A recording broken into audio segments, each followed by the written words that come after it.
Iowa Soybean Association is driven to deliver for Iowa's 40,000 soybean farmers. We're proud to provide objective agronomic research, a helping hand with soil and water stewardship, and timely industry news powered by the Soybean Checkoff. Learn more at iasoybeans.com. Hey everybody, it's Paul Yeager. This is the MTOM Show podcast, a production of Iowa PBS and the Market to Market TV show. Glad to have you here. We're going again in the technology realm. We're going to go back with Allan Gray with Dial Ventures. Remember, they are at Purdue University.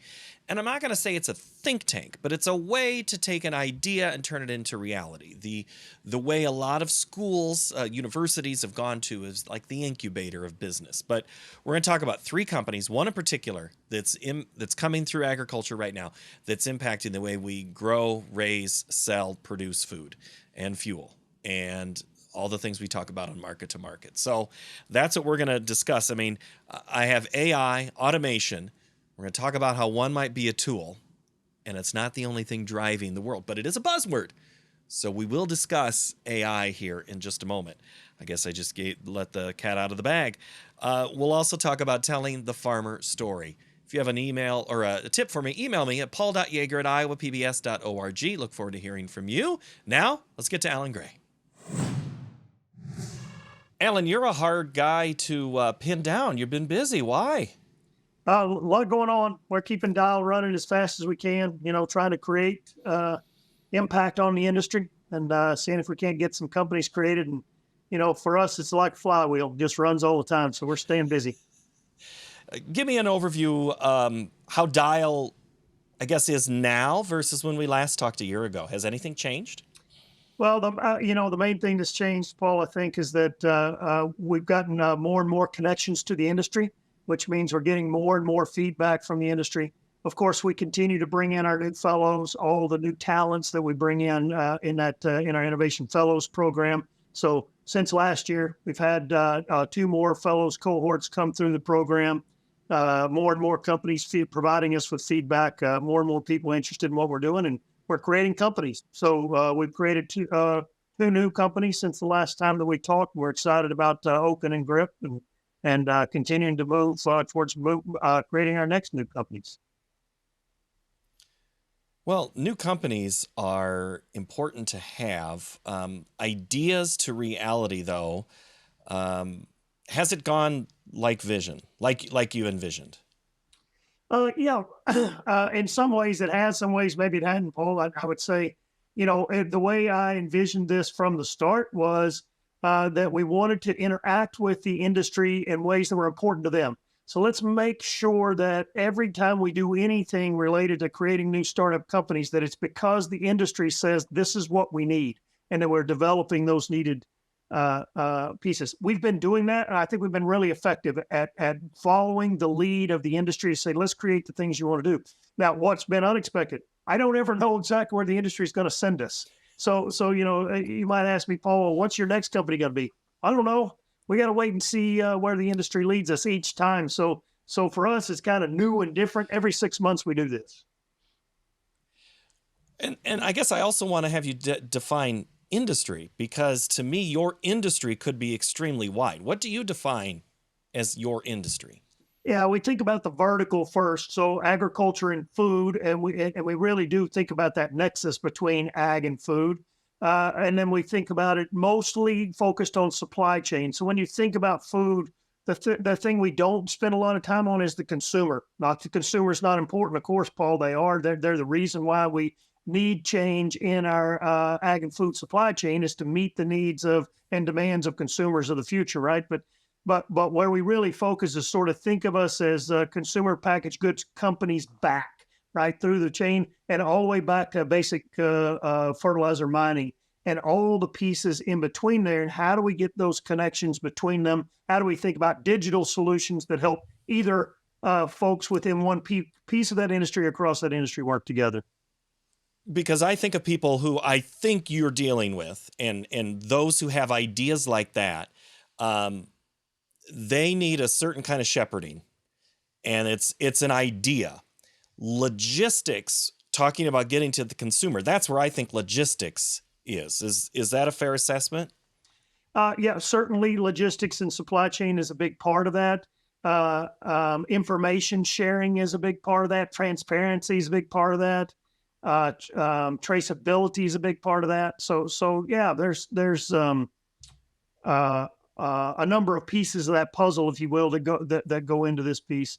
And we also have learned, Paul, over the last year that there are certain things we want to do to connect across the industry better, logistics but we're not ready even inside the company. So often we're actually doing some of what we call just the basic blocking and tackling of solutions just to be able to get us to those connections we're looking for. Oh, it's football season. We have to use those terms. That's right. I love it. Of course. But does your location in Indiana, has that mattered to you and who you've been working with? It does matter to us. We've been drawing talent with respect to our innovation fellows from all over the country. And we do that where most of the time they're working at a distance. So their location hasn't mattered to us. And that's been helpful to be able to draw talent into what we're doing. But where it has mattered the most for us is we're in the heartland. We're in the place where food and agriculture matters the most. And of course, it matters in California, and we work there as well when the opportunities are right, and it works in agriculture works in Arizona, and it works in Texas, it works in Florida, it works in places all around the Midwest. But we're in the heart of where the heartland of agriculture is, and I think that's mattered a lot to us. It's mattered a lot to the engaging the industry in this innovation process. So I think our location matters. But luckily, we found a way to put together a system where it doesn't necessarily matter for talent. We can get that talent from wherever we need it. What does location matter to you, to Dial? So location matters to us with respect to making sure we're focused on issues that are matter to agriculture. And that's great about us being in the Midwest. That's where the heart of agriculture is. One of the things that we've noticed, though, is that we're really sourcing talent from all over. And that's a really important piece, too. You want to bring talent to the things that we worry about in food and agriculture, and drawing them in from all around the country is something that we've been really had a great opportunity to do. So focus on the impact that we want to have. Purdue University is a land-grant university in the Midwest. We want to have impacts here in the U.S., in the Midwest of the U.S. But also, the other thing that I think is important for us to keep in mind, Paul, is that Purdue University, while it's located here in the Midwest, it's a global impact university. We put people on the moon. So we want to have impact all around the world, and we're trying to do that from the central location of where the heart of food and agriculture is. So a location matters to us, but impact is meant to be broad. People eat everywhere. It's That's not right. just an American thing, even though it looks like it might be sometimes with me. Allan, I have AI written down as one of the first things to talk about. Where is AI with you? What does it mean to you and to those coming to you with ideas? Well, AI, boy, we just don't have enough time, Paul. So let me see if I can keep this as short for you as possible. AI is let me do it this way. AI is an enabling tool that may or may not be the right tool to use to get the job done. What matters to us first and foremost is what's the job we're trying to get done in the food and ag space that we need to have a digital solution for. And then we look in our toolkit and say, what is the tool that might matter? It might be AI. That's certainly a place where we think we have opportunities to work on making things more efficient and effective for those trying to get jobs done in food and agriculture, right? So AI might turn out to be, for example, very useful to agronomists working in ag retail who need ways to become more efficient and effective at utilizing the data and information that they have available to them from a variety of different sources to help them get those things compiled to be ahead of the producer, ahead of the maladies that may be taking place in the cropping system, for example. And AI might be a tool that helps us with those sorts of things. I see that as a big possibility for us as we move forward. So is AI a tool, or is it the driver here? No, it's a tool.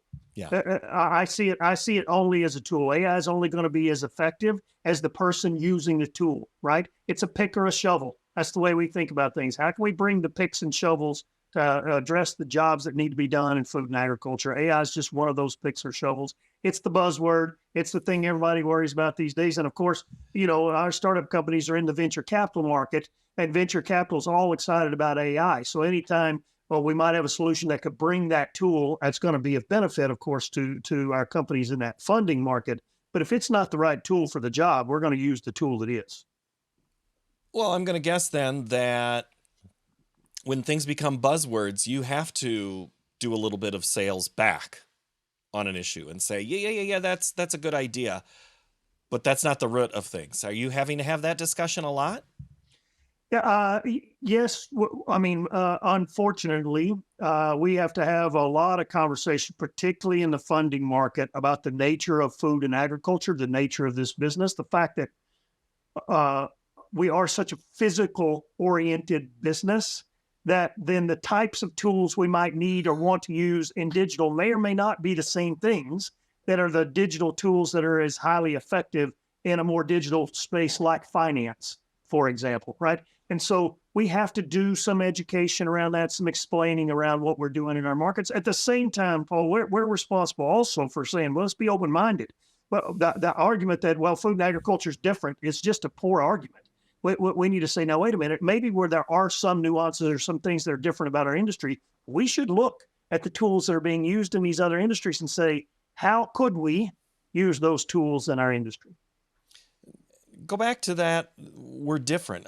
What? They don't matter? Is that what you're being told? I'm not following you there.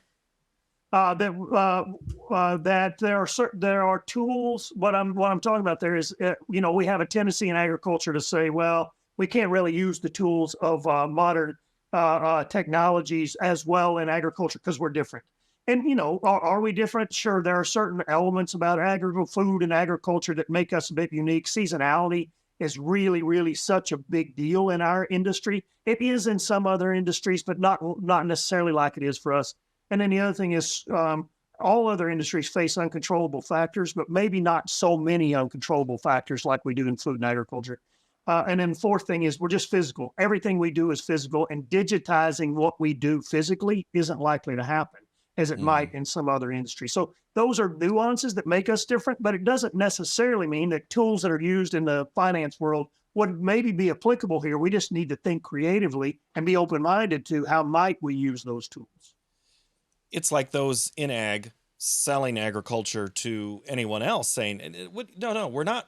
Yes, we have rural and we're in rural areas. Doesn't mean we're backwater and behind. That's right. We are still using all. That's what I was wondering if that's what you were meaning. And that sounds like a little bit of you're trying to have to overcome and tell ag story to say, no, we are in that same discussion as everybody else. That's correct. Okay. All right. Just wanted to make sure. It's like, hey, we're doing some serious stuff. Just look inside. I mean, I have things written down here of all these things that automation has done and made better. And that's no different than every other product that's out on the market right now. Do you find that that's encouraging then for your work? I think it's very encouraging to me that, one, if it's the right spaces, agriculture leads in technology adoption. As long as that technology is about getting a job done better, faster, cheaper, more conveniently, more environmentally friendly. If the tool helps do that, we're really good at adopting technology. The other thing this industry is really good at is not adopting technology for technology's sake, right? We're really good at that. And so that's where we have to find that balancing act. Maybe the markets, the venture capital markets or the consumer markets want to see us adopt a technology in food and agriculture because it's the latest buzz of a tool. But if it's not helping us get a job done that helps feed, clothe, fuel the world, then that tool is not one we need in this industry. And that's the interesting place where we get to kind of help shape that at Dial. So you can help, I guess, shake out the chaff if we want to use a harvest. That's not important. This is where the focus needs to be. That's what you're saying Dial is helping do. Yeah. And it's our industry contacts that do that for us, right? Not just Dial. We bring together the industry, and the industry is the one saying, this is what's important. Let's solve this problem. That's not important right now. So let's focus on this. All right, let's talk about industry for just a moment. When someone has an idea, you know, in corporate America, you always hear about that. Well, my boss never wants to hear my idea because it's not his or her idea. How are these companies coming now where they're like, no, we welcome all ideas because we don't know yet what's going to totally work?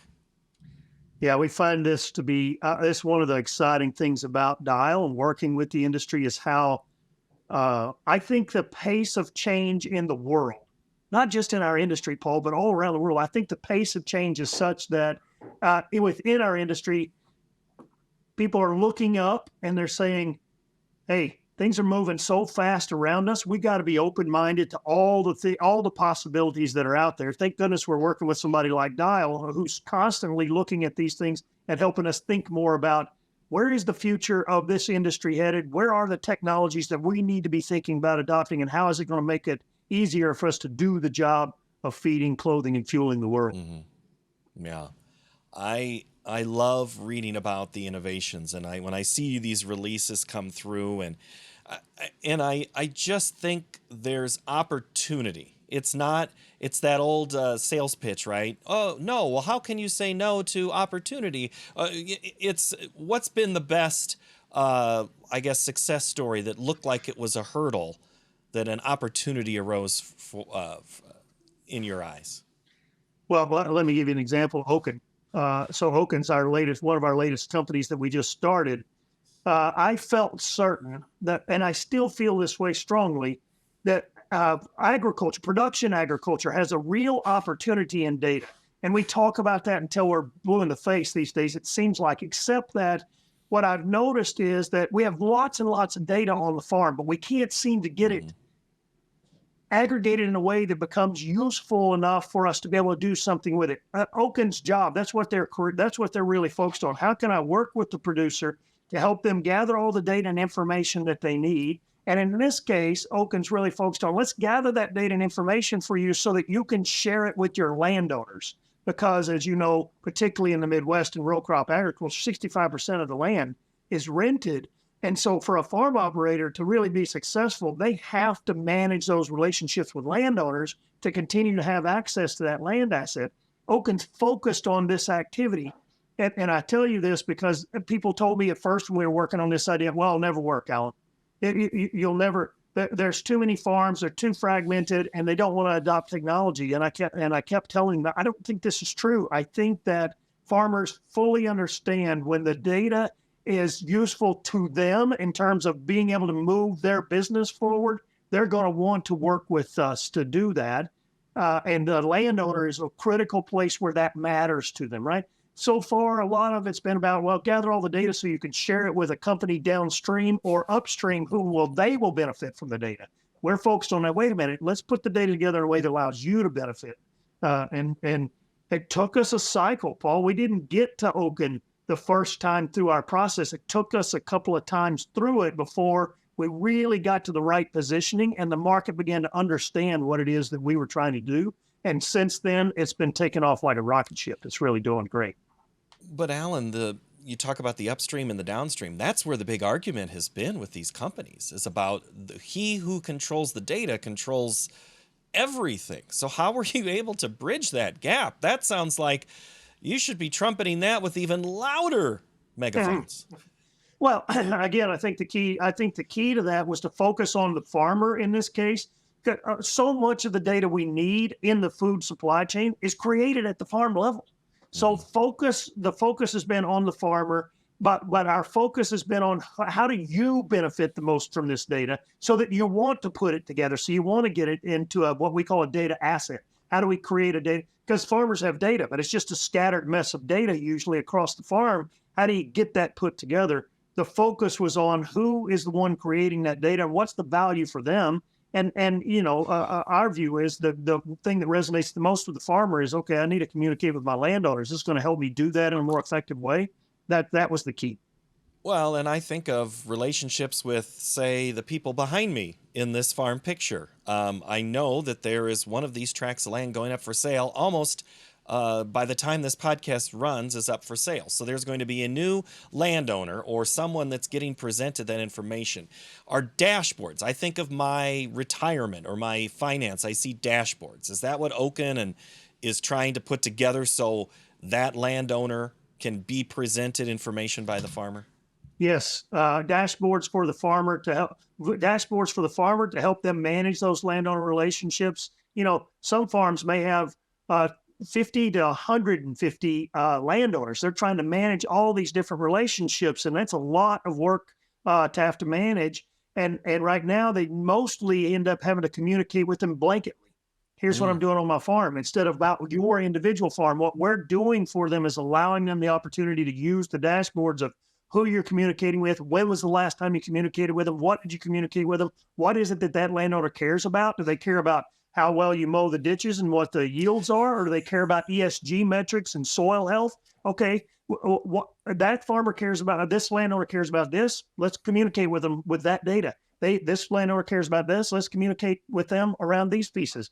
Right, that's exactly what we're trying to do, is so that they can really tailor the message to their landowner in terms of the value they're creating for that individual landowner. And then on the landowner side, hey, my opportunity now is to really understand what's happening on my land the way I want it, the way I want to understand what's happening, not just the check that's being transferred back and forth between the two. Right.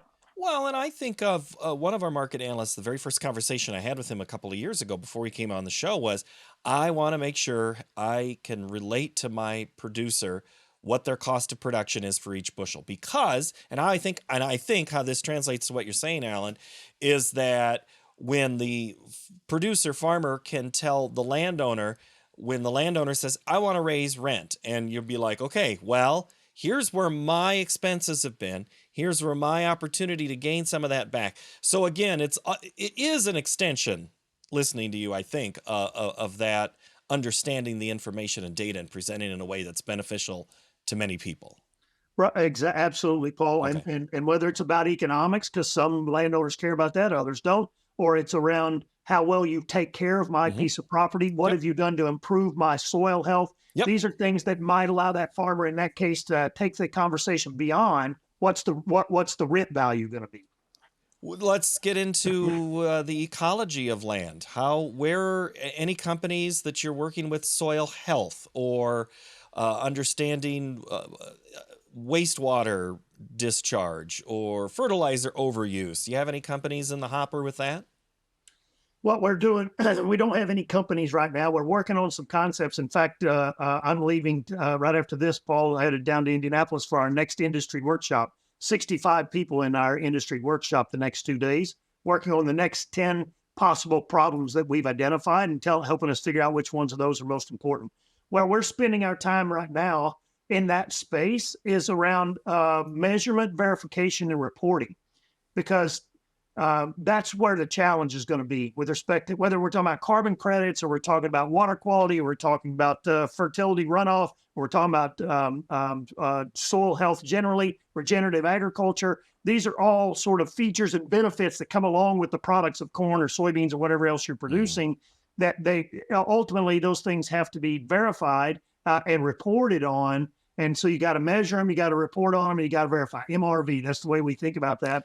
And so we're working on ideas where maybe there's companies that can really create opportunities in that measurement, verification, and reportability, where mostly right now verification is third-party verifications. Not sure we'll get rid of that, but it's really expensive.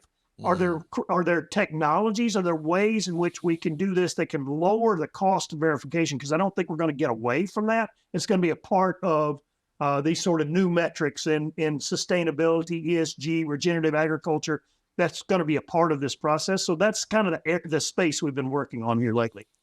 Well, I think it goes back to what you were just talking about a little bit, because those terms and subjects are important to legislatures in rural America, in all of America, of understanding of, well, what do we need to do to help a producer or limit the producer or something like that? And it goes back to that data and being able to understand what it is that you're talking about and presenting. So I know that's not a target of, well, I'm making talking points for legislators, but and media for that standpoint, doing interviews like this, Allan, That's are, right. I think, That's important. right. So I always appreciate your time. Yeah, Paul, I agree with you. It's another concept we're actually working on right now. Is thinking about, is there a business opportunity and a problem to be solved to tell the farmer story better to the right audiences, and we're looking into that. How do we do that better? It was amazing this time as we went around and talked to industry early on in this cycle, how often the story was, we're trying to figure out how to tell our story better, tell our farmer story better, let people know more about what it is that we're doing here. And that's one of the spaces that we're actually going to be talking about over the next few days. And of course, data is a big part of that. But Paul, it's also storytelling, right? And it needs to be factual storytelling, which is why the measurement, verification, and reporting becomes an important part of that. If I'm going to tell a story, we got to make sure we can back that story up with the facts as well. But yeah, so telling these stories is critically important for us.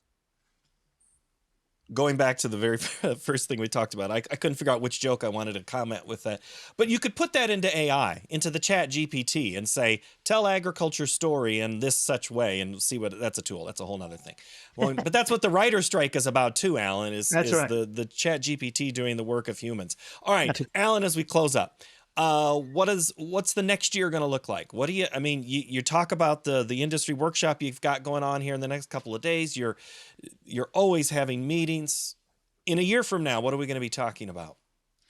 Well, first of all, I hope, and I believe we're going to be talking about the fact that our first three companies, Croft, Oaken, and Grip, are on to bigger and better things. They've gone past their seed rounds of funding. They've got real customers, which we do already, by the way, already have customers, but we've really blown up the number of customers we've had.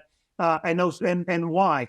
Not from my perspective, not because these companies are becoming financially successful, but because if they're growing and they are successful, it's because we're solving a problem in the industry. That's what these companies are supposed to be about. They're about helping the industry move forward in a digital space. So I hope 1 year from now, and I believe 1 year from now, that's one of the things you're going to be talking about is, man, those first companies that Dial started, they're first ones they started.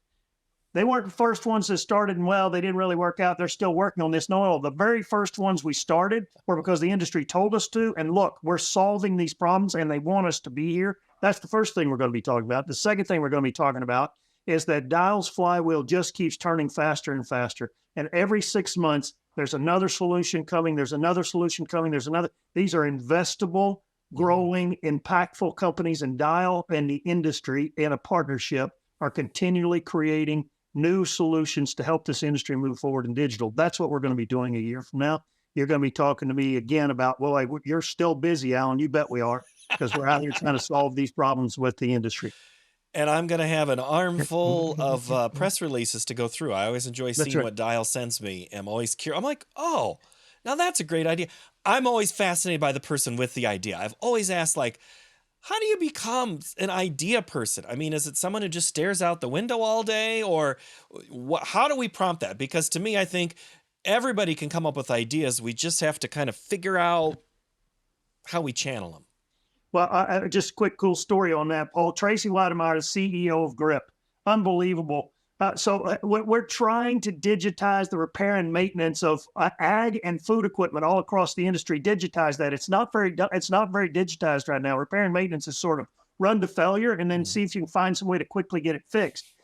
Well, the problem with this is, of course, machinery is different all across the industry. The types of people working on it are different. Your operators working on these things aren't necessarily digitally capable, but they're very mechanically capable. You got to get them involved in this process. He and his staff came up with the idea of, if we'll take a magnet or a sticker, this is a very simple concept, but we've got a QR code on it, and we're going to put it on the pieces of machinery that the company wants to follow, and it's just a QR code, and the operator comes up to work on that piece of machinery. They just highlight it with the phone, and it immediately pulls up a very simple form for them to fill out whatever information they need to with respect to what they're doing, and it's creating, this is the brilliance of these smart people like Tracy. It's linked in for a piece of machinery. It's literally a LinkedIn profile for that piece of machinery. So an operator comes up to scans on it, It's got videos from what happened to it the last time the machine was worked on, what the maintenance was or what the issue was that was everything about that piece of machinery has its own LinkedIn profile. And it's a simple thing, a magnet that goes on or a sticker that goes on a piece of machinery with a QR code so that the operator can quickly, easily, and efficiently put the information in. Believe it or not, that's as simple, Paul, as you can make a solution be. And it's just now coming, and Grip's bringing it. That's pretty amazing. So really, the robots are real because the machines are talking to our phones. Then That's that's what you're saying. That's exactly really right. what it is. Like, yes, I have had a history. It's Carfax for the combine. That's exactly what we're doing. Love it. Isn't that crazy? Allan Gray, great to see you. Great to chat with you. Thank you so much for making time. Paul, thank you.